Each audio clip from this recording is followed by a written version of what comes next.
Düzbucaqlı koordinat sistemində verilmiş ABC üçbucağının sahəsini tapın. Gəlin birinci A nöqtəsinin koordinatını müəyyənləşdirək. Çünki tərəfimiz bəllidir, 12. O tərəfə çəkilmiş hündürlük hasilinin yarısından sahəni tapacağıq. Bu baxımdan gəlin A və C-dən keçən düz xəttin tənliyini quraq.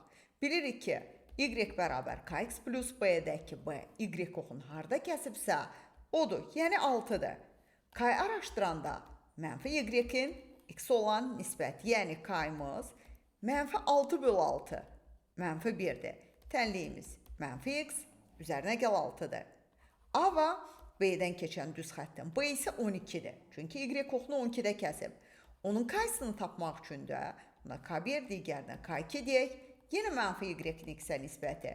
Mənfi 12 böl, mənfi 6, 2, bu da edəcək 2X üstə gəl 12. İndi X-nin kəsişmə nöqtəsinin koordinatlarını tapaq.